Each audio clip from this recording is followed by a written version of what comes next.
Hey, welcome to Cryptid Crunch. I am your host, Willow Skylor. So we got quite the interesting show, and clearly we're going to be talking about nightmares. So hang on to your hats, folks. It's going to be a wild ride.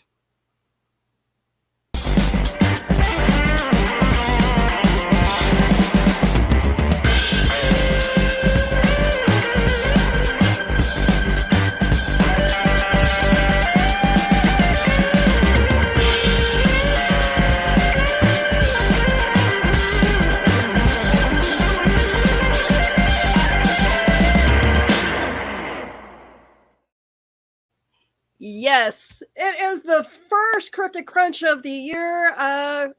Sorry we didn't have it on New Year's Day. But I am glad to be back, and I'm sure Keisha is too. Happy New Year, Keisha. Howdy, howdy. Happy New Year. How's everything going on the farm? Good. Only a couple deaths. We're good. Oh no. Birds? We have a mink that has taken up refuge in our barn, and we still haven't had a chance to catch it because it won't go into any of the traps or anything that we've sent for it. So it keeps offing our children. Not our actual children, our fur chicken children. Yeah. Other babies. Other babies. So we had one not last night, but the night before passed away, unfortunately. So, but other than that, it's been pretty good, I guess. And the cryptid that's growing inside you is doing well, I hope. Yes. I'm finally to the stage of pregnancy that I can feel movement and stuff like that. Oh. So when I'm laying down in bed or something like that, I just have like this gurgly feeling in my stomach, like, let me out. And it's trying to claw its way out now. I have a funny story to tell about that from a dream. So, oh goodness. Good thing we're talking about dreams. And yes. So with us tonight is my neighbor, Drew. Hey, Drew. Yeah. Hi. Thanks for joining us tonight. Irate neighbor, you admit that you actually know me. That's wild. I love to admit that I know a lot of people, so. Well, I'm glad I could step up and have a word to say tonight. It's a really interesting topic, and you know, I think a lot of people actually have a lot to say on this. Individual experience varies greatly. It's strange because, so we're going to be talking about the Boo Hag and sleep paralysis as a whole. And fun dreams. We'll see if we have the same connections. Wait, you said fun? I'm on the wrong show. wait a second. Okay, some people don't find murder and stuff like that fun. Okay, so we're going to be talking about some dreams, guys. I've had some of the weirdest vivid dreams, but like usually it's okay, so I'll start off with the dream that I had years ago when I was living with one of my roommates. I dreamt that I was waiting at the bus stop and being like, I apparently was pregnant, and the baby kept growing, and I was trying to shout out for help, and my belly kept growing, and I kept seeing the arms stretching out and the head. It was like aliens, right? Yeah. That sounds more like Nightmare on Elm Street. The hands coming through the wall, But yeah, and so yeah, that was like one of my weird dreams.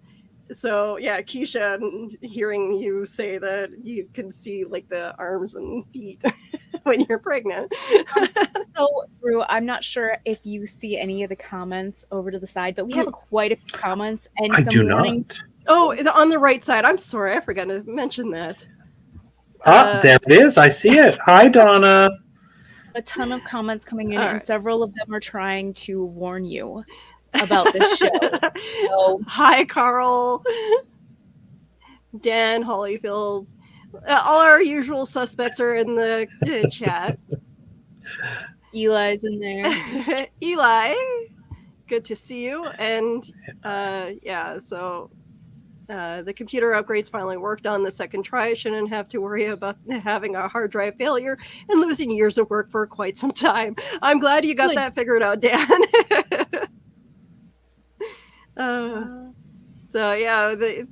They do like to have their conversations, Carl, with never had this particular nightmare, but I've had short periods of not being able to move after walking. I found out that if I saw my dream going wrong, all I had to do was shout stop and the dream would stop. I have yet to figure that out. Conscious dreaming. Am I the only weirdo that I will be having a nightmare, okay? And I'll wake up and I'll be like, wait, I was actually kind of enjoying that. And then I go back to hit rewind. And I'm like, okay, let's start off what were we doing? We were getting chased by a murderer. Okay. Look, that's conscious dreaming. That's legit. It's like watching a horror movie in my brain. Hearing people who are able to do that, it strikes me as weird because I'm just like, how? Someone teach me how to do this Jedi mind trick, please. So after years of dream journaling, you basically force yourself to remember your dreams. So since I dream journal, I wake up and I'm like, I know I'm not going to remember that dream till at all in 5 minutes. So I write down whatever jarbled nonsense my brain tells me to write down at that moment. I was reading through my dream journal today and stuff like that, trying to find ones that I could maybe tell you guys that weren't completely inappropriate or super gory. Oh my, wow. So I in my dream journal, okay guys, I'm going to show you a glimpse of my dream journal, but I was actually going through and I was checking. You see the green check mark? Let me see if it's a blur. Blur. Okay, you see the green check mark right there? Kind of. I think that's the only thing that I see that. So I made a check mark next to the ones that were appropriate enough to talk about on air. Very considerate, all things. And that way I didn't accidentally read one that was like, oh, are you okay? Should we call somebody? Because I have lots of those. Honestly, you guys, you should have a conscious dreaming episode at some point. It's almost the reverse of sleep paralysis, really. Oh. Yeah, I actually really enjoy being able to go back into my dreams. If I wake up from a really, I want to say good dream. Okay, if I wake up from a dream that I want to go back to, I'll be like, okay, where was I? And then there's a distinction there, Keisha. The dream I want to go back into, not necessarily a good dream. Is that one of the purple ones that you checked off? Let's analyze. So some of my dreams are so out there that I'm like, I kind of want to see where this is going. What in the world? And then I'll one of the dreams that I picked out was literally just me eating bugs with yellow legs. I why was I eating a spider with yellow legs? And why did I buy an entire bag full of bugs that had yellow legs in order to see which one I originally ate? Where was my brain at that Has moment? The dream journal helped fill in some of these gaps? Oh no, it's nonsense. Oh. One of my dreams that I will read to you guys a couple dreams because I just picked out a couple random ones that weren't too out there for the show, but I was like, what in the world is happening in my brain for me to go this is a thing your brain is thinking about? How? Why did it get there? What transpired here? I still have no idea. Like I said, last night I had a dream about Jeffrey Dahmer, that I was kidnapped by Jeffrey Dahmer. Do I remember much of it else? No, because I slept at a hotel and I forgot to write down my dream. But like I was like, I haven't seen the series or anything like that. I have to watch the series now because my brain is like, that was interesting. Let's watch this. Is that a normal thing? No, it's not. But it's my brain, okay? Now, did you particularly enjoy growing up, or now do you particularly enjoy true crime reading? So my kids make fun of me because my favorite things to read, like my favorite things to watch, are cleaning videos. Okay, all right. I love watching cleaning videos. Okay, I will sit there for hours and watch people clean. Will I clean my own house? No, but I will watch people clean. That being said, on the other hand, books. You want to know what my favorite books to read are? Textbooks. Textbooks. Okay. I find them extremely, extremely fun to read. I just got done reading a 578-page book on science. I have somebody to introduce you to. He writes those. Boy, that'll put you to sleep. Oh, I love it. I find that amazing. So I don't know where my brain comes up with the other stuff. Drew, you don't know this about me, but I actually write. I had published a book last year, and it is about kind of a stalker murdery type situation. It's super fun. There's blood. Fiction, nonfiction? Fliction. Okay, all right. But so like, I don't know, my brain just thinks of these weird things and then I write them down. So somebody in the comments told me that I should just publish my dream journal. I'm sure you wouldn't be the first. There is a very thin line there between some things that I dream about, like, that are actually true. So like, if people were to read them, they would be like, what? Okay. I mean, that window into our soul, you know, we're telling those stories and our dreams. I mean, it's got to mean something, right, Willow? I've tried looking up the meanings of some of my dreams, like especially that one where I'm pregnant at a bus stop. Apparently, that meant that I was taking on too much and I needed help. Aww. Like, my favorite recurring dream is all of my teeth falling out. Right? That seems to be common, but I've never had that dream. I didn't have that dream after I got dental. Oh. I don't know why. These are my natural teeth and I've never had an issue with them. My dentist actually tells me all the time. He's like, Keisha, if everybody that I took care of their teeth, their teeth were like yours, I'd be out of business. And I'd be like, I'm sorry, that's why I have my husband whose teeth are like falling out of his head as we speak. Oh. But I'm like, he's like, I refuse to get my wisdom teeth taken out. Hardcore refuse to get my wisdom teeth taken out. And every time he's like, you know, I don't like those wisdom teeth. And I'm like, yeah, and he's like, but I can't complain because everything else is perfect. And I'm like, ha, sucker. We have an interesting relationship, okay? But yeah, no, I have constant dreams that my teeth are falling out. And I've never had issues with my teeth. So like, I'll just be dreaming that I'll be sitting there and like, tooth pop out. Or I'll be chewing on a piece of something and my tooth will fall out. I'm like, dude, no. And then I'll wake up and my teeth like physically hurt from said dream. Maybe it's a clenching thing. Who knows? Do you have an unconscious fear of growing old and losing? Oh no, I can't wait to grow old. I want to be that old lady that sits on her porch and get off my lawn. That's going to be me. I don't have any neighbors, so I don't know who I'm going to tell that to. But that is my dream. I want to be a little old lady in a muumuu, sitting on my front porch, gray hair, gained a good 50 pounds, and just yell at children. You know, I think that your dreams, I think they could come true. Thank you. I think you'll get what you want. So I think subconsciously you know how you're going to do it too. Have you picked your new neighbors yet? I'll just yell at my chickens. Oh, don't do that. Poor chickens. They deserve it. Yeah, you have a bad neighbor to your chickens.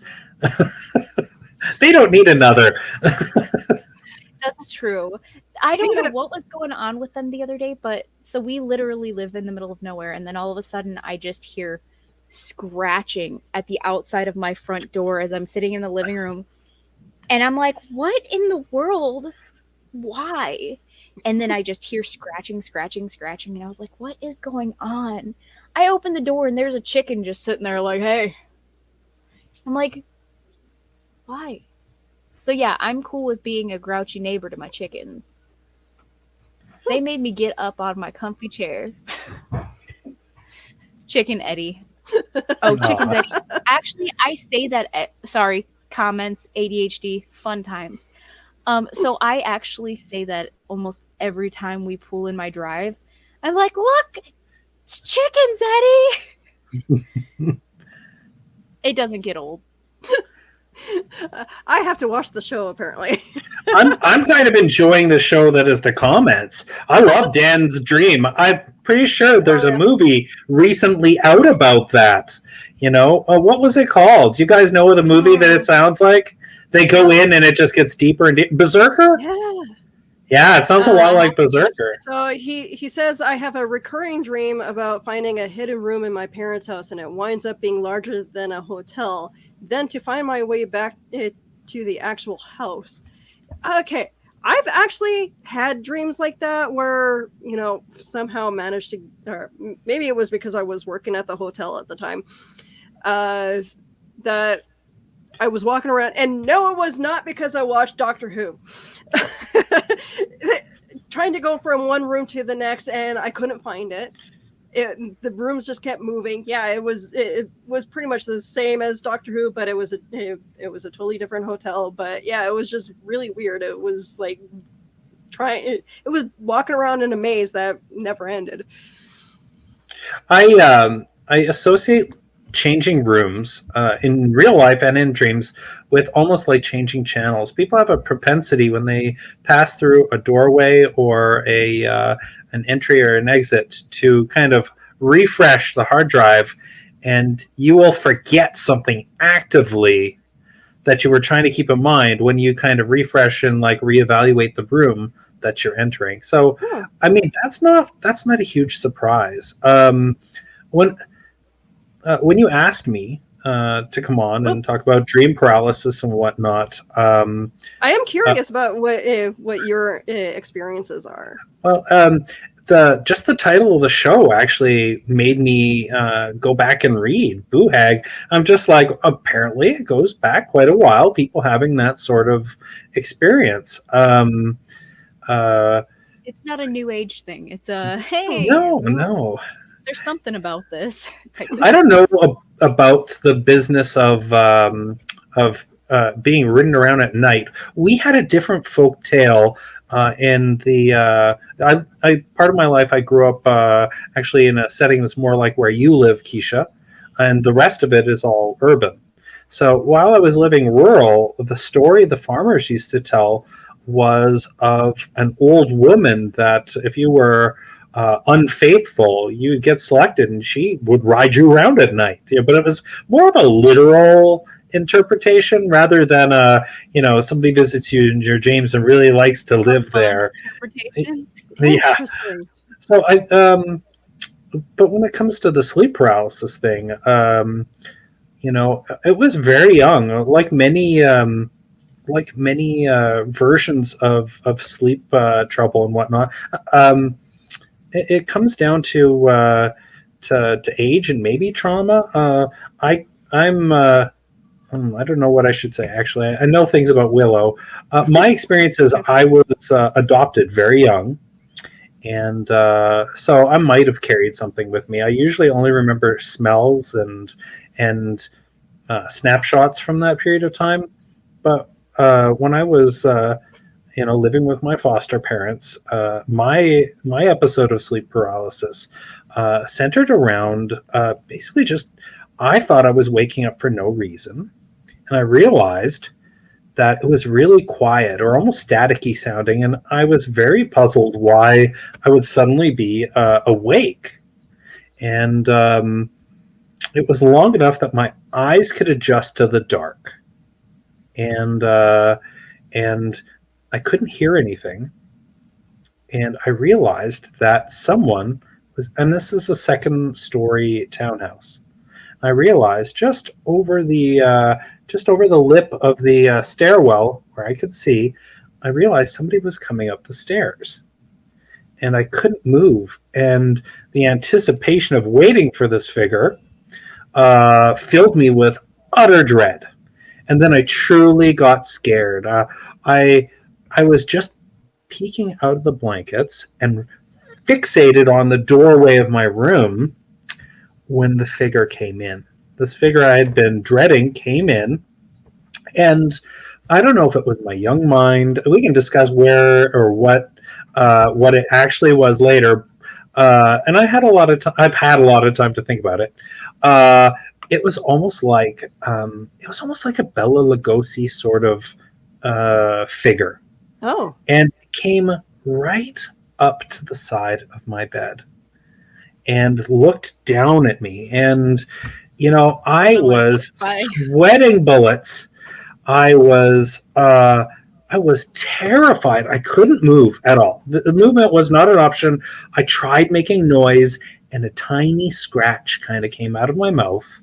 And I waited for like the thing that was going to happen, and then it just kind of turned around and left. And I couldn't move yet, and I realized I could see that its head kind of disappear down the stairs. And it took me minutes to be able to move again. I could not, and I wasn't afraid it was going to come back, I don't think, in recollection. And then when the spell was broken, I shot out like a rocket down the hallway to my parents' room, and had a freak out. Both were there. Both were sound asleep and very, very confused. And I know that I've had a couple other episodes, but I don't think anything was as drastic, as dramatic as that. Really, I think they had more to do with my windows in the room. But that room brought me nothing but bad memories, really. Oh wow! Now, did either of you? Go ahead, Keisha. Yeah, please. Sorry. I've had a lot of different, I have lived all over the place in many different houses, and some houses you can definitely have a lot. Like, I feel things at different houses that I didn't feel. Like some houses, like this one, I pass out and I go to sleep just like it's nothing. But I've had houses that I lived in before where like I feel like things are watching me in my sleep, and it just makes it very difficult to fall asleep. Or I feel like something's like I'm not one of those people that are afraid of things, but like I'll sit there and I'll be like, I'll wake up and I'll be like, I'll look at my closet and be like, I feel like there's something in there watching me. Oh.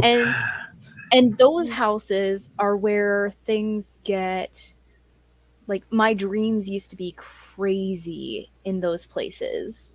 Like, they used to get worse. Than serial killers. Than Jeffrey Dahmer. I mean, serial killers don't really bother me. I'm talking about, like, the ones where somebody kills my dog or something. But that's a very real fear with country living, man. Honestly, you never know. Now, but I don't have a dog now. I had a dog from the age of like 9 until a couple years ago when it passed away. I had it for a very long time. it broke my heart when it died. But like, I don't know. And I still have dreams about those houses that I felt uneasy in. Like, one of them is my dad's house. I actually wrote down one of the he still lives there. But great. Let me see.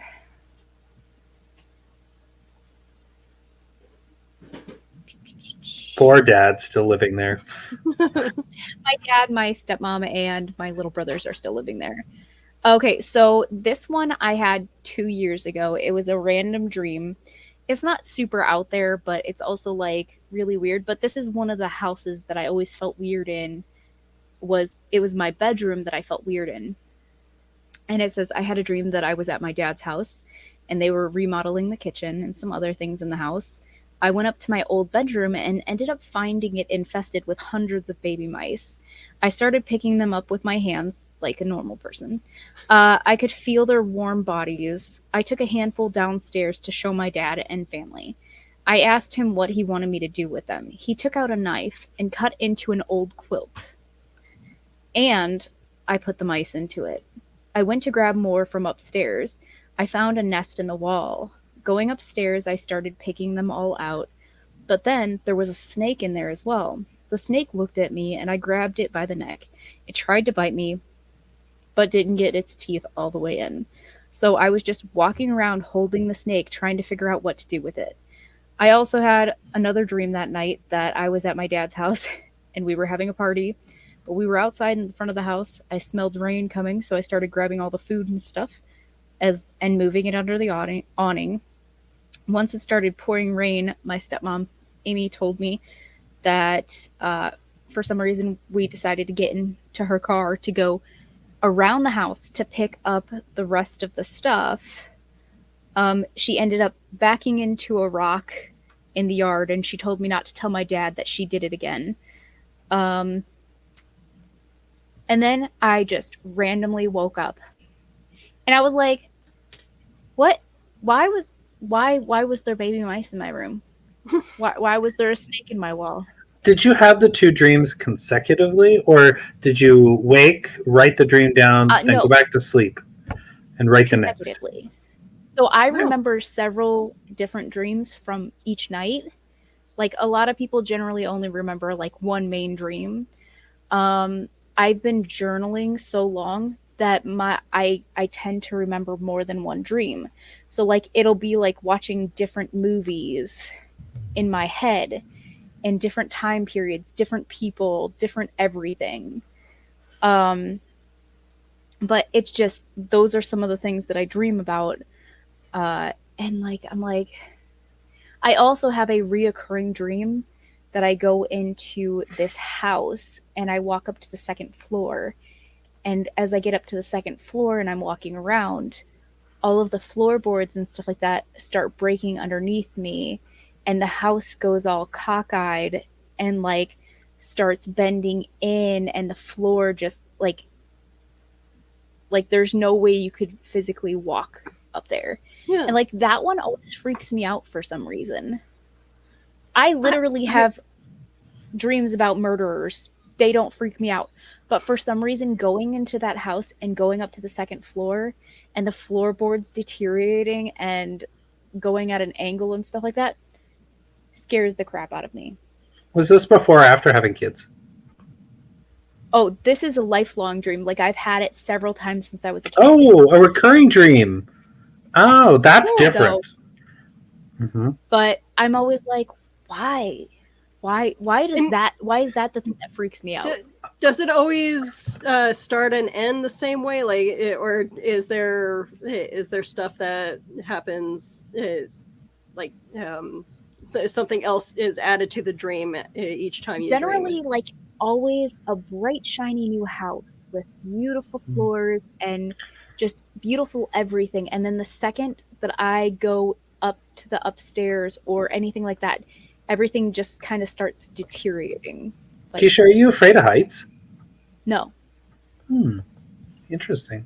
So I don't know what it is, but I've always had that dream. I've also had a reoccurring dream with zombies in it, and I'm like, since I was literally a little kid, and me and my sister used to sleep on bunk beds. Like, I have a reoccurring dream that I am on the top of my bunk bed fighting off zombies to protect my sister from the zombies. And then we climb out the window and we end up going into this area, and there's a barbed wire fence at the top of a fence. And like, I'm climbing this fence trying to save my sister, like trying to beat up these zombies. That is also a reoccurring dream I've had since I was a little kid. And it's like, where does my brain come up with these? I don't know. Are you scared? Are you guys scared of the dark? I have to ask. A lot of people are not comfortable at night. Do you not see where I am right now? I'm not really afraid of the dark, but sometimes like it's nice to have a little nightlight just so that I don't step on my cat Midnight, who it just kind of blends into the night. Now, were you guys afraid of the dark as kids, though? Yes, okay. Very much so. Me too. I was not. Keisha? No. See, I've always been extremely weird, obviously, if you haven't noticed. But I've never been afraid of the dark. Like, I was always one of those weird kids that would mess with other kids that were afraid of the dark. I hated people I know. like you. It's honestly easier to be the predator than the prey. And if that role makes you more comfortable, then you're going to assume it and feel comfortable, right? See, like, my friends always used to be like, I'm afraid of the dark. And I'd be like, why? And I'd Excellent. be like, let's go take a midnight stroll. There's nothing creepy about it. And we would go out at like 1 or 2 o'clock in the morning and just walk down the dark streets where there's no lights. And they'd be like, I am scared. And I'd be like, look, there's nothing but beautiful sky up there. You're good. And like, it wasn't really trying to freak them out. It was just trying to prove to them that there's nothing to be afraid of in the dark. Does that make sense? Like, unless it was my little brother, then I 100% tried to scare the crap out of him. But I typically associate the sleep paralysis thing with a fear of the dark and whatnot. Did either of you have sleep paralysis as children or adults? I don't recall having it as children, as a child, but I don't know. It's weird. Like, I feel like I remember it more now as an adult, and it happens periodically. Like, I have one at least every few months, and it's always something different. Like, one that I. So you have a vision with yours. Yeah, one I had, and I can't remember if it was a year or a couple months before my grandmother died, where I dreamt that she came into my room holding her chest, and I was trying to get up to help her, but I couldn't move and I couldn't say anything, and just like you, Drew, just like a very faint crackle of my voice just kind of went. So yeah, and then like finally managed to get myself awake and realized like my heart was pounding and just like.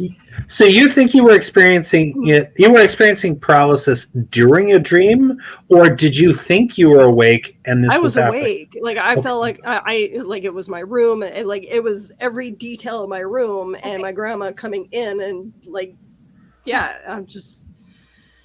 It was weird. It was like a waking dream type thing. Yeah. Okay. All right. So I don't know if this happens to anybody. I know the first part happens to everybody because, like, I hear about it a lot. But falling off of something high and waking up, like that's damn, that's cold. Yeah, I imagine. A lot of people do dream about flying, but I'm like you. I dream about falling. Me, like, I'll just randomly jump off the side of a building in my dream and be like, whee! But the second I hit the floor, I wake up. And that's when I can't move. Like, my body's like, hey, and my heart will be pounding and stuff like that. Gotta respawn, yeah. You know, right? Yeah. So, like, I have that. But I also... I've told this story quite a few times on air during our like other shows, but waking up in the middle of the night and seeing a black orb floating above my head, and like I couldn't move or anything like that, and I just like was like, okay, what's going on? And it just kept getting bigger and closer, and like for some reason I thought it was a spider crawling down from the ceiling and getting closer to my face. So finally I was able to move, and I jumped up and flipped on the light, and there was nothing there by the time I was able to get up. And I was like, by the time I was able to do something, nothing was there. Yeah, that's okay. So that is apparently a thing that people have actually dreams about black orbs is a metaphor for an inescapable death. This death may be a symbolic to an end to some situation, habit, or relationship in your life. You need to be more in tune to your thoughts and to your intuition. Your voice is not being heard. Your dream refers to someone that you might be might be liking. Do you have a crush on someone? Hopefully, like I don't know. That was a dream I had like 10 years ago, I think. Huh. So I mean, apparently, if something happened, it probably already happened, and I just didn't notice. I mean, I've had a lot of weird deaths around me, though. So I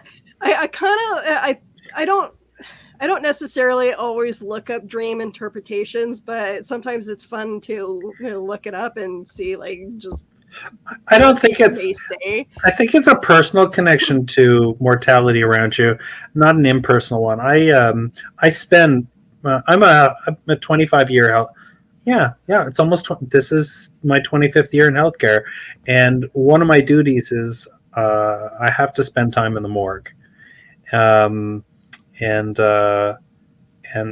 know that sort of thing doesn't really strike me as scary. It's when we feel it, really feel it. You know, Will, you were talking about your grandmother. You know, I mean, I think that's when it really conflicts in our dreams. Now, I want to know about this Boo Hag. Now, like, does somebody? I mean, like, where does it cross over with? Some cultures, and it apparently is very common in South Carolina, where in the coastal plains and sea islands of South Carolina, there is a home to people of African heritage called Gula. The Gula people got their name from the Creole language that is spoken. The Gula culture that is which their own are extremely respected by other South Carolinians. Carolinians. With every culture, though, there is a legend. Part of Gula culture resides in legendary tale folklore, the legend of the Boo Hag. About the Boo Hag.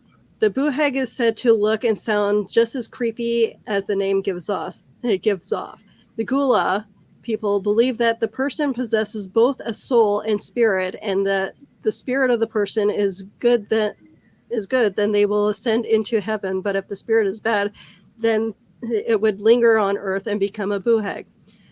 Boo Hag is said to be extremely dangerous. They say its essence can easily slip into the slightest cracks of your home and will do so while you are sleeping. When it arrives, you wouldn't have a single clue that it was there. Once inside your house, the Boo Hag will creep around your house until it finds you sleeping in your bed. After the Boo Hag has found you, it will sit on top of your chest and then proceed to suck all the air from your lungs. But as bad as that sounds, it's not the worst part. Once the Boo Hag has sucked your every life from your lungs, it will slip into your skin and use your body as a muse all through the night, leaving in the early morning. There are people who have said that if you wake up in the morning after you have been visited by the thing, you would not remember and you would feel a great amount of exhaustion. And that's it. Oh my gosh, that thing cooks for me every night. So yeah, there are times where I do wake up and I'm exhausted because like I'll go to sleep, or like I have trouble falling asleep, to be honest. And it's funny because my husband will argue with me. It's like, I hear you snoring before I fall asleep. I'm like, no, hon, you're snoring before I do. Not true. Nice. Wow, I could hear that. Yo, representing. He's in the next, like, we're kind of in the same room as each other. We're just like, yeah. No sound barrier. That's awesome. I will eventually make an office. But yeah, no, I saw something up on here about where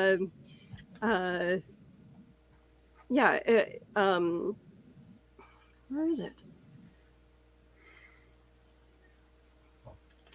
Succubus. There we go. The Boo Hag sounds like a succubus. So yeah, that definitely is very much like a succubus. So I wonder if that's where most of the stories of seeing a creepy lady standing at the side of or bottom of your bed comes from, because that seems to be a very common thing amongst people. Is they see something standing and staring at them from the bottom of their bed, and like, first of all, lady, that's creepy. But like it's so common that it's hard. People have drawn the thing over the years. People have painted images of of the Boo Hag, and yeah, that's just an interpretation of it. But to me, I've never dreamt of other than my grandma, I've never dreamt of an old lady hanging on my chest or being in the room. Whenever I've experienced sleep paralysis, it was, like you drew, like the shadow figure and creeping up, or or the one that I recently had. It was like twin spooky dolls just like advancing into my living room, and I have the weirdest dreams when I nap on the couch. Excellent couch surfing. I guess that means something else, but I had a friend who shared with me the dark specter visiting dream. And I tried to maybe it's and I had like a nice interpretation for it. And she was extremely clear that it was not there to do any favors or to impart any wisdom. It was completely malicious. So, I mean, when you know. Actually, she died at 23. Now that I think of it, I mean, it was kind of prophetic in a way. It's kind of saddening. If I had the option, I would not want to know it was coming. That's tough. This Boo Hag thing, whether like literally riding you around the countryside for your transgressions or approaching. I have the one problem I have with these myths is free will. I honestly loathe horror movies and whatnot that pretend that the devil or whatever comes over and possesses you without you actually having invited it in. I think the invitation, I loathe. I think it's bad story writing when there's no invitation. It just shows up and takes over. What's your take on possession or free will in regards to this?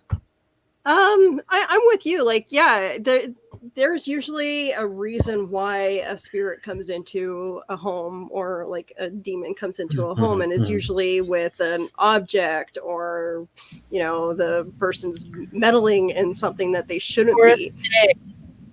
What's that, Keisha? I said, or a stick. Yeah. Walk softly and carry a haunted stick. Pretty much. Yeah.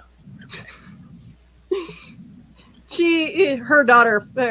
Did your daughter find it? Okay, so there's a story. No. I went to a haunted spot in a cemetery and invited the spirit home with me in a stick from the barn where it hung itself. Oh, okay. But still, even then, well, I guess no. Though it's true. A friend of mine saw the ring and broke the ring for me. Oh. He broke the ring for me. Oh no, wait. What are the two movies? There were two movies at the same time. One was The Ring. What was the other haunted, scary Japanese story? It was like Grudge. The Grudge. Yeah. The Grudge. No. One of them was you visit the home and then it follows you home. That one, my buddy's like, you know what? It's basically radiation poisoning. You visit the home and then you die. I mean, I was like, oh, that really breaks it down. So, I mean, going bad places has real bad. I don't know, what's the word, Willow? Words escape me. Words are hard. Words are hard, Keisha. Yeah, it can end poorly. Bad juju. Yeah, Carl's right. Actually, your kids in your camera are absolute phantasms, Keisha. Thank you. Aren't they cute? Yeah. But yeah, I kind of like Carl's thing here. Drain your sleep cycle while dreaming. Your brain shuts down your muscles so you don't hurt yourself. So if you wake in the middle of a dream, often you can't move for a while, which is something that I figured that happens. And but I'm with Keisha actually on this because I do a lot of conscious dreaming. And you know, like if it's too good, if I want to revisit that, if I don't like the way it played out, I'm putting myself back to sleep to like dive back in and revisit that. It's rare that it's cinematic. I'm not saying I haven't had a cinematic one because they can be very entertaining in a cinematic sense, but I think that. But I don't remember any paralysis at the time. I'm more annoyed that I'm awake and you know what? I gotta get back to that. There's some questions there, man. I gotta have answered. Does anybody else feel emotions so deeply when they're sleeping that it actually causes them to wake up extremely sad or happy? Because I am not a crier in my real life. But I have had dreams of me spending time with my grandma and stuff like that, where I wake up and I am like so happy / sad that it's over that I'm literally crying in my sleep. And it's like, well, can you not do this emotion thing? Okay. I know I have had dreams where I woke up in intense anxiety. Not so much the whole crying bit, but yeah, my cat Athena actually wakes me up if I'm having nightmares because she feels that's a friend. She's my emotional support cat, and she's like pretty much the only one of my cats that do that. Or I'll feel her just kind of giving me the headbutt, and so yeah, it's interesting that that happens. And then you get a cute cat waking you up. I get a karate chop. Oh. Co-sleeping with kids is fun. Oh no. Wow.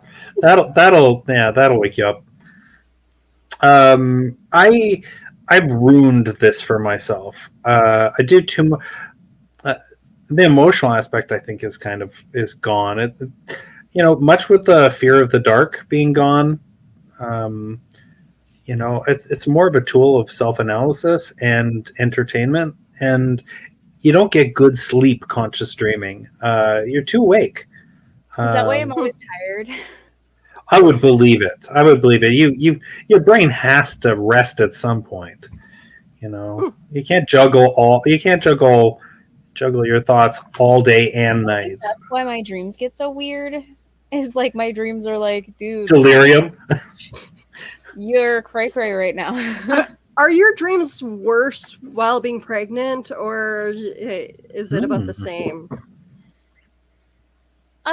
They have been more prevalent lately, as more memorable. So like recently they've been getting a little bit more intense, just because I think the hormone changes and everything like that.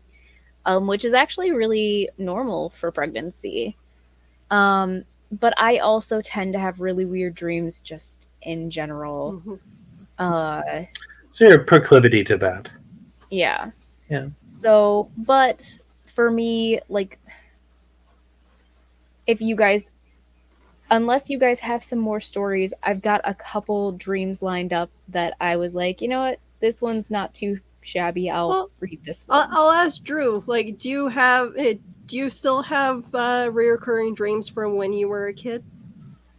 No. I had reoccurring dreams, but a lot of the stuff I've rationalized away, and I don't know. I guess it's a sign of maturity, but I don't know if it's right. Memory is so easily modified.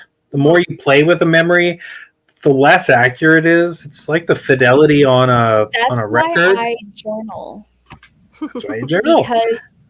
Because I can dream something or do something and remember it completely different the next time that I remember it.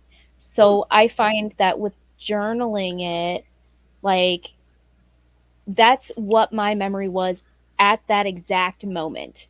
I keep a daily journal as well because I have the memory of a goldfish. Me too. I can't remember things to save my life. I found that out the hard way. But you live in a house with a lot of doors. I do, actually. I have a 6-bedroom farmhouse, and on top of the 6-bedroom, it's got a bunch of no. So, like, I just can't remember things to save my life.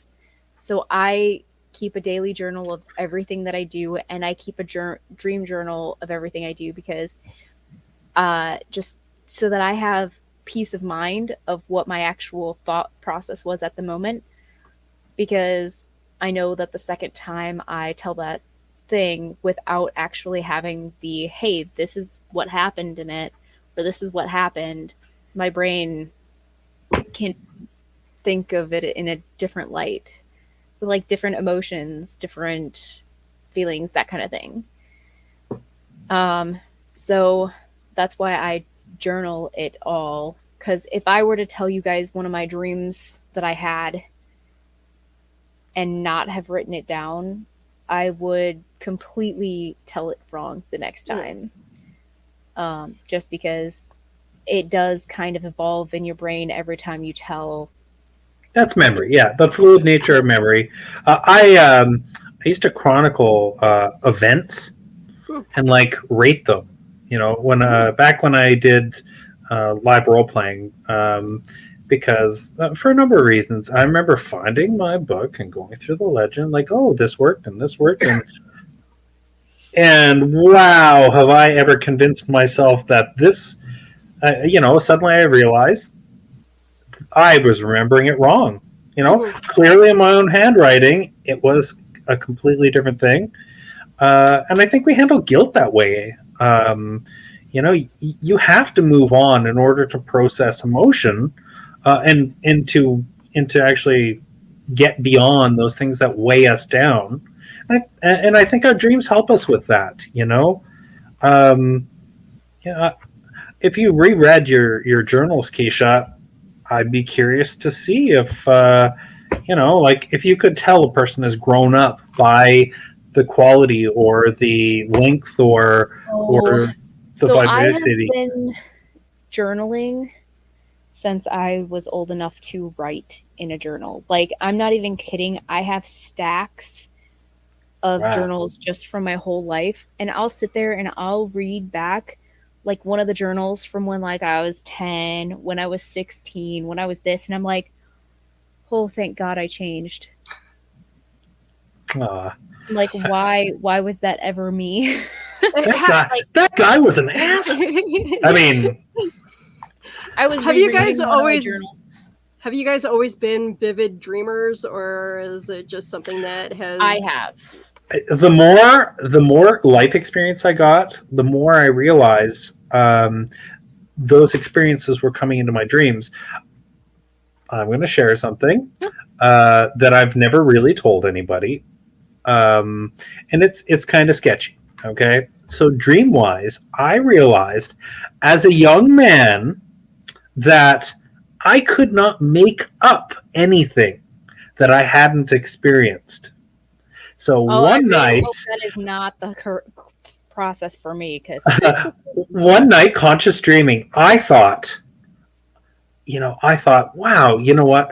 I wonder if I could interact with somebody that I was infatuated with, and I discovered that I could not. And that was in junior high. That was grade 7, grade 8, very immature person, and when you mentioned flying earlier, Willow, when I first started conscious dreaming and attempted such a thing, I was like, I'm here. I can do whatever I want. I realized that I didn't really have a way to understand how that would feel in a dream, and the only sort of anagram to flying that I had experienced was in a pool sitting on a beach ball. And I realized the only way that I could fly across the ravine to the other side of the North Saskatchewan River was by sitting on essentially a 2-liter pop bottle and floating across. Ridiculous dream. But you make do. Later on, I joined Air Cadets and had a lot more life experience, and I could imagine a more Marvel cinematic version, and so you really do feed your dreams with your experiences. If you want more interesting dreams, you got to feed that sucker. You got to go out and do things in your active life. And I have a feeling that Keisha's dreams are so crazy. I just had a crazy life, and my dreams are like, I imagine. Go do the thing. Go do the thing, yeah. Not the serial killer thing, though, Keisha. Stay away. Don't do it. No, I know that you play D&D, Drew, and I DM and play, yeah. Do you happen to have... does your dreams influence your gameplay, or does your gameplay influence your dreams? I have to say that usually my good ideas come from actually working things out in the conscious moment, not in my dreams. If they come back, sometimes it'll be a regret. Okay. It's as I said, I don't cinematically dream. I actually use music for that. I will sit there and I will listen to music, and I will create a cinematic imagery for myself to kind of scratch that itch. You can really buoy your self-esteem that way. Go ahead, Keisha. I'm sorry. I'm actually like the opposite. So I love, I said earlier, I write, and a lot of the times what I write is things that I dream about, and it's like things that you're like, oh, that I don't think that would have come to me during my waking hours. No matter how long I sat there and went. So, I have a book. I never did anything with it, so I'm not worried about saying it on air or anything. But I had a book that I was in the process of kind of jotting down, and it was based off of a dream I had where life was the opposite. So, you were actually being alive meant being a zombie, basically. But when you died, you turned into a human, and the zombies would consume you, and then you would actually perish if you did not fight to stay in the live state. So imagine you're living in a world and zombie is the norm, okay? Yeah. But you die as a zombie and you come back as a human. Your human live form is how you die. But then since you're a human, the zombies actually eat you and feast on you, and then that's how you actually perish in the long run. And I was writing a huge backstory and everything like that to it, and you were actually afraid of living. Zombie was the norm, and people were afraid of being alive because being alive meant being hunted. I see a theme now. Yeah, I see a theme now, and they're just trying to drag you down once you make it. So, like, I had a whole storyline going with that, and I was like, my brain wouldn't think of that if I was awake. So I generally success, maybe DJ Keisha drifting off, mixing up a story. So I don't know. I had a whole it was years ago, so I can't remember quite what the whole process was. But yeah, basically dying meant living, and then living meant actually perishing. It was a weird thing. But when you died as a zombie, you would actually kind of be reborn as the age you were at the time you died as a zombie is what you would be when you came back as a human alive. There's a parable here for the sleep sort of topic. It's just like you go to sleep, you dream, you finally wake up, and it's all gone. Back to your zombie job. Darn. Yep. Y'all, it's been an hour. There's a lot of stuff we could talk about with We're dreams, definitely gonna have to have you on again, Drew, because your knowledge is vast, and I want to pick your brain some more. I'm old inside. I've always been an old soul. I think fear does that to you. Childhood fear, nightmares, sleep paralysis. Good times. Right? Oh my gosh. I like it. I'm enjoying it. It's really sad, but I'm glad that we were able to connect on something. I appreciate the invitation. Thank you. I usually I'm talking about game stuff. This is a coffee clutch stuff here, and your audience has been so interesting. I'm just like, don't interrupt. We have a ton of comments. I always have my ADHD moments where I look over at the comments and I'm like, ha, ha, ha. And then I'm like, oh, guys, there's a comment. I'm not just talking to myself. I promise. I was watching the comments and you were talking about one of your horrible dreams. And I looked at the comments and I saw something. I'm like, don't smile. You're a creep if you smile at this portion. I do that all the time. We'll be talking about something way out there and I'll just be like, and then I'll be like, guys, it was about the comment, not about the other thing. I promise. Eli and I think, have the same brainwave because I have weird Twin Peaks kind of dreams too. So I just want to address Dan's comment real quick. What? He said which Willow one? wants to pick your brain, but Keisha wants to eat it. Nom, nom, nom. Wow.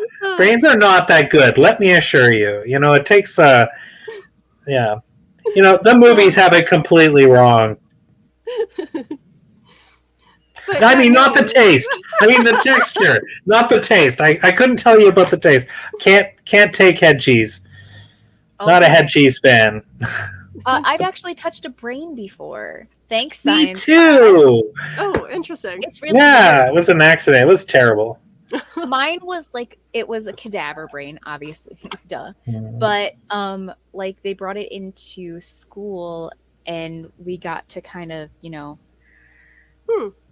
Why? Now, why okay, so a cadaver brain is different, though. If it doesn't come out fresh out of the head, it was not fresh. See, we preserve them in an ice cream pail. When we have a brain like that, they come out really, really squishy, more like frog's eggs. You have to be really careful. So what we used to do is we'd take 2 strings, like kite strings, that material. We'd suspend them over the bucket in formalin or formaldehyde, and we'd suspend the brain in the bucket, and you close the lid on the strings so the strings don't move, and we leave them for a month or two to solidify in the because you can't actually slice a brain in that frog's egg sort of state. Okay, so real quick question though, because the one obviously that we got to interact with was the hardened state. That's post formalin and formaldehyde. My brain was always my brain. My brain always wondered if, since it basically looks like intestines, if you were to pick it up, would it like come apart like intestines? This is a weird conversation. Okay, it's just on how it's just on how it's extracted. If there's an injury on the head or not. When a skull, like if you've ever seen a bone saw or something, it does. Have you ever had a cast removed? Yeah. Have you seen a cast removal tool with a half disc with the teeth? Yeah. It looks awful, and it's horrible watching it happen. But yes. Are we talking the cast tool? The cast tool is fine. You can actually take a cast tool against your flesh. It won't hurt you. But a bone saw is similar, but cuts. And we try not to. Yeah. So, I mean, strictly speaking, somebody actually knew what they were doing if you actually got it in one piece, because it will break apart very easily. It was much like pretty much down the center so that you could see all of the different parts. Oh, that was what we were studying. Yeah. Obviously, I don't think it was a human brain. I think it was like an animal of some sort. I'm not 100% sure because we were studying human anatomy and parts and everything like that. So it may have been a cow or a pig. Yeah. I didn't ask questions. I was one of those people where like I didn't even want to dissect the worm in science class. So, well, how big was it? Hold a fist up. Was it bigger than your fist?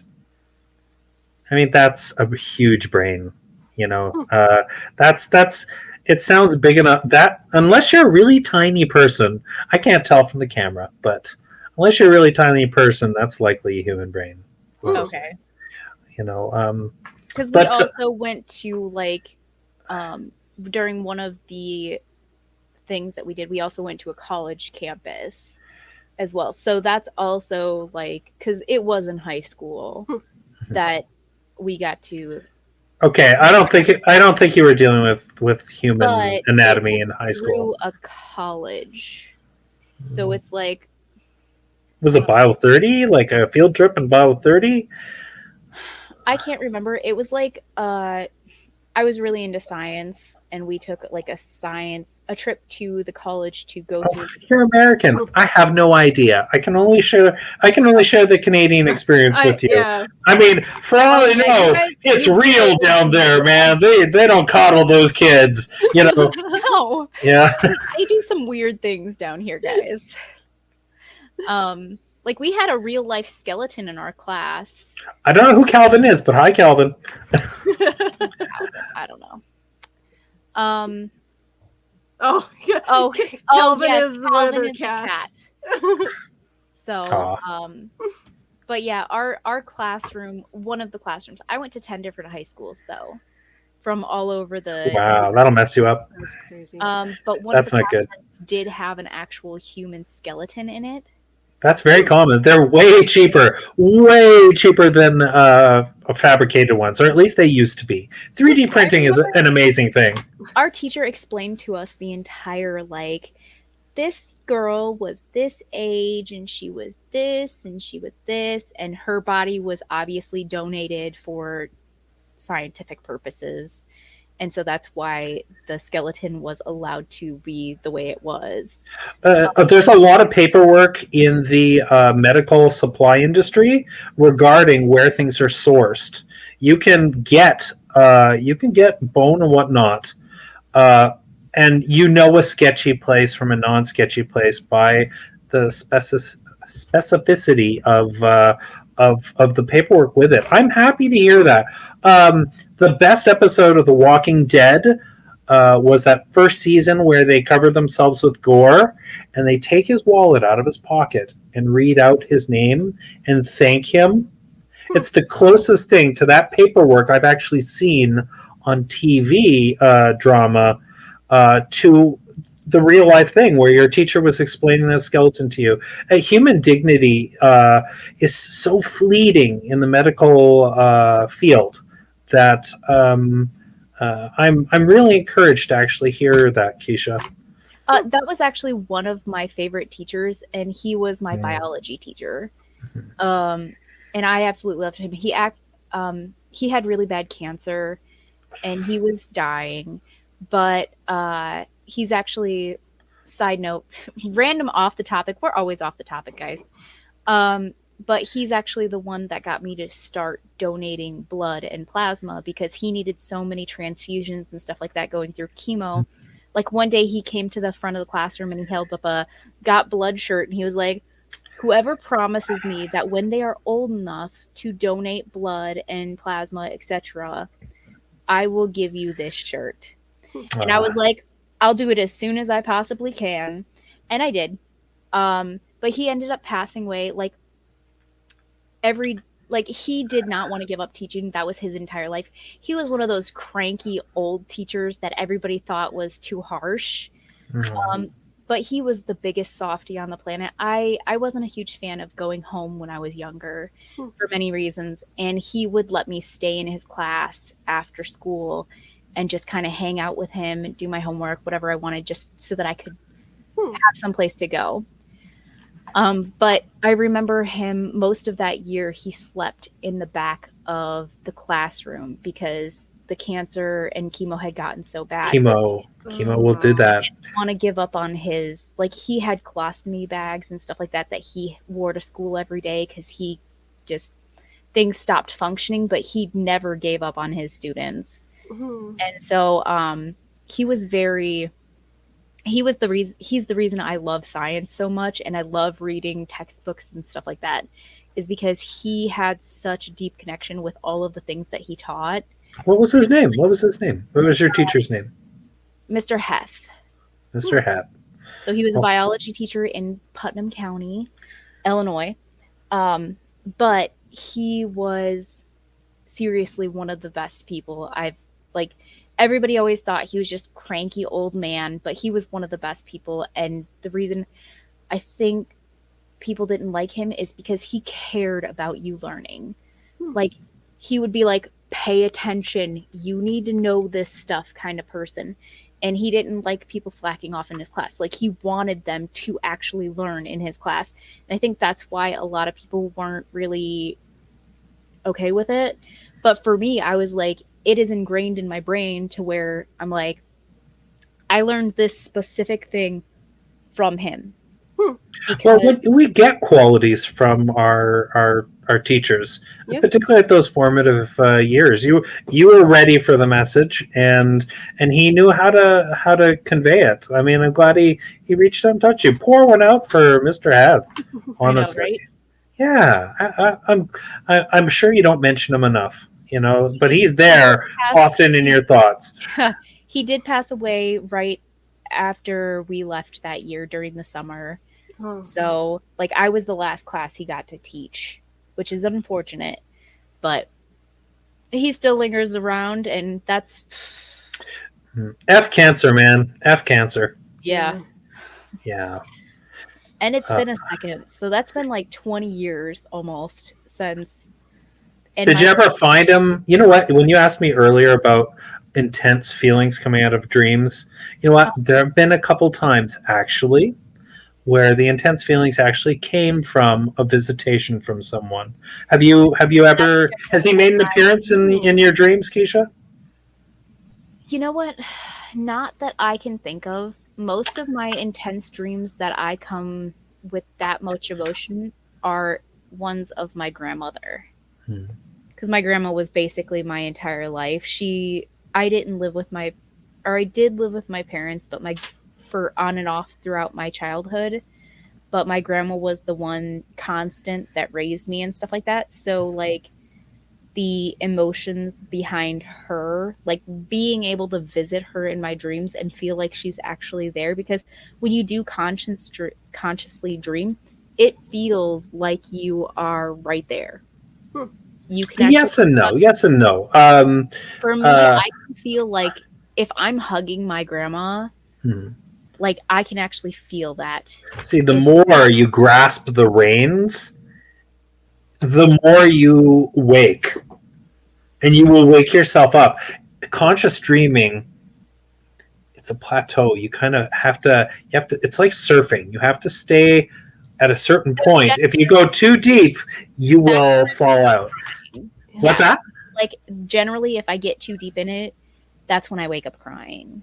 That's intense. It's always nice because like I will wake up and I'll be like, it feels nice to get to spend that time with her, if that makes sense. Even if it is just in a dream. My father-in-law passed away, and I remember telling my wife upon waking, in the last year, I think, that he had come for a visit, and I mean, at what point is it conscious dreaming, and what point is it a really good dream? I try not to consciously. It's funny, being aware and conscious dreaming are important. In conscious dreams, you are aware, but it's being able to course correct subtly that keeps you in that state. Do you think that you conscious dream with a purpose, or are you just surfing the waves? Sometimes it depends on, like, sometimes I have ride the wave, Dan. Vivid dreams about whether, like, things that I have to figure out in my real day-to-day life.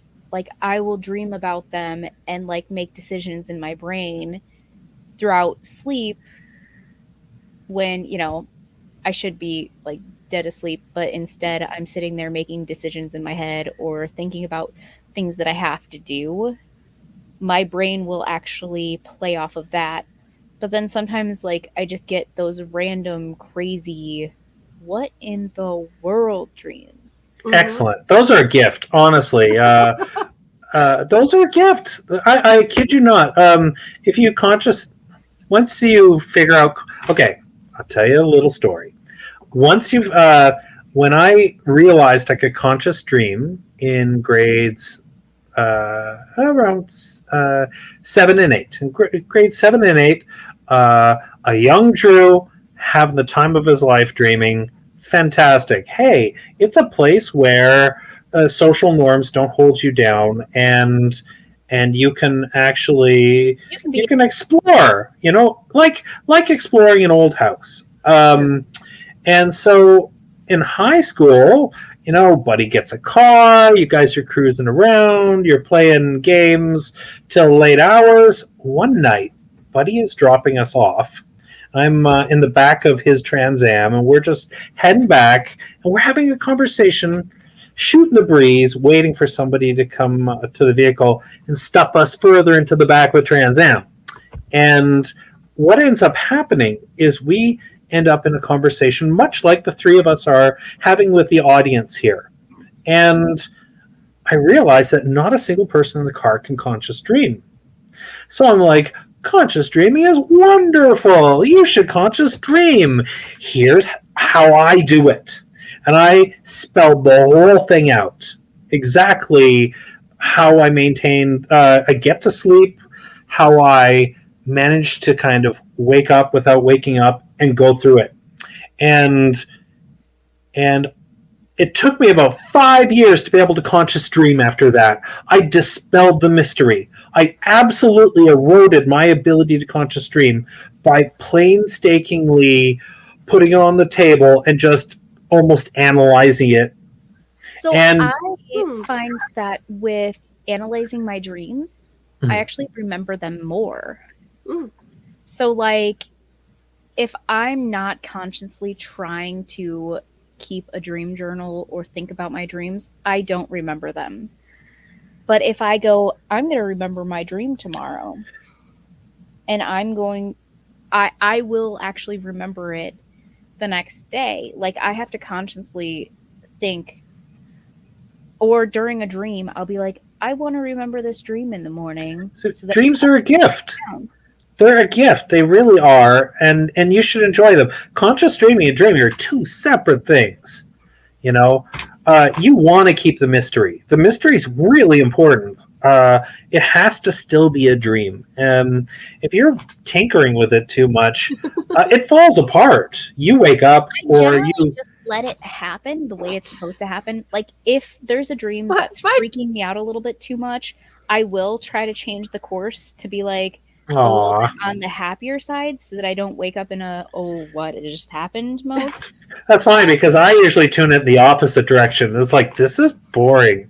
It needs some spice. Blood spice as well.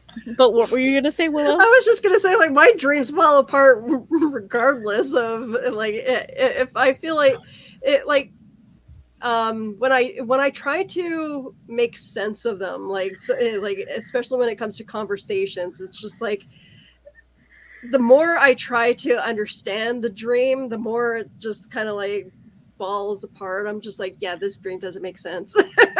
Oh, I mean, but are you talking in the moment? You have that brief awareness that you're having a bad dream and you're just like, what is going on? Or are we talking, I woke up, I'm trying to remember that dream, and the stuff that I remember doesn't make any sense at all. Yeah. That's why I love writing down exactly what it is when I wake up, because I will reread that. Like, I type it on my phone because it's just the simplest way that I can do it without losing all of what I just dreamed. And there's times where I'm like, I was flying a monkey, and then there was a unicorn with a water bottle for its horn, and then it caught on fire, and it was picture day at school. And like, I'm suddenly wanting to look at my wife's dream journal. I'm just like, is it right there? I'm like, I'm gonna have to ask her after this. And then I reread it later, and I'm like, okay. Is this like when somebody was telling me about doing mushrooms and doing a drawing and being so proud, or maybe it was a meme online, being so proud, and then looking at the picture the next day, and it's just like, it's total dreck. Oh, is it like that? I've never done mushrooms, surprisingly. No, but like, I imagine that's what it feels like. Yeah, right? For those of us who have ADD or ADHD, I think we would fall asleep. Maybe. I abstain completely. Caffeine is a wild enough ride. And I have such bad self-control. Like, there's no way I would be good with illicit substances. I stay far away. Ice cream is my vice, Yeah. I have. I'm sorry, Keisha. I didn't mean to interrupt you. It's okay, Willow. If you've got something else to say, because I was going to bring something up real quick before we end the show. Yeah, by all means, go ahead. So, guys, do you know what next weekend is? Oh, yes. Okay, so I'm glad that you brought this up. We are. I'm going to try to find a better picture, but yes, that is all the celebrities that we're going to be interviewing next week. Wow, is that Armin? Yes. Dude! I am super excited for that because, I've just finished watching Deep Space Nine. And so I've been rewatching every because I get to interview Cress Williams, and I've been rewatching. He's on one of my favorite series, which is called The Heart of Dixie, and I've been rewatching that and all of his other movies and stuff like that he is on, and my brain has been like, I'm so excited to just be able to talk to him and discuss things with him. It's just awesome. And did you guys see who else is on there? I'm also excited that the aunt from Sabrina the Teenage Witch is going to be on there. Yes. Wow, really? Which one? So bring up the thingy again. We are going to have to change that picture. Is it Zelda? Yeah, the Aunt Zelda. Aunt Zelda. Oh, okay, all right. Beth Broderick. Okay. But yes, we get to. Oh, I see her. And then Amy Carrero is on here, which she is also on one of the series that I like. And then Victor Garber. Like, all of these people are just wonderful. Victor Garber is great. He has such a huge catalog. That guy, man, I want to see him as a villain more, Yes. He's such a good guy as a good guy. Us talk to all of these people. Like, imagine our ADHD with these famous people. I can't wait. I love it. Last year, I got to interview, do you know the mom from Sweet Life of Zach and Cody? I do. No. I remember them. I remember the cruise ship. I remember the neighbors, not the mom. She was also the cop on Supernatural. Oh, okay. So I can't remember her name off the top of my head right now. And I'm the one that interviewed her. This is how it went. She also has some ADHD qualities as well. So when her and I started talking, we talked about crows and birds for not even joking a half an hour. It was beautiful. But yes, this year we get to interview a bunch of new people, and it's going to be fun. That's amazing. Do we have the actual video to play on? I'm fairly certain we do. Okay. Yes, we do. The Multiverse Fundraiser is a virtual fandom jamboree and a charity fundraiser all rolled into one package. We're not just raising funds for a good cause, we're raising fun. Our 2023 event will be supporting the John Ritter Foundation for Aortic Health, which exists to spread awareness of aortic health and prevent unnecessary suffering through genetic research, widespread education, and radical advocacy. Our fundraiser combines celebrity panels, fandom-based panels, indie creators, and all of the fun of a virtual con for free. There's a little something for everyone while we support a cause close to our heart. Join us on January 20th through 22nd, along with celebrity guests Amy Yazbek, Jason Bear, Chris Gaucher, Victor Garber, William Catt, Cress Williams, Beth Broderick, Armin Shimmerman, Guy Gilchrist, Carrie Schaefer, Brian Hull, Amy Carrero, Jennifer Cody, and Joyce DeWitt.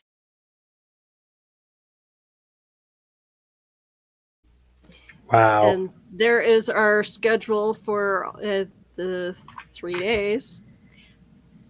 This is Eastern Standard Time, but for those of you not on Eastern Standard Time, we will be doing our Cryptid Crunch episode. What time is that?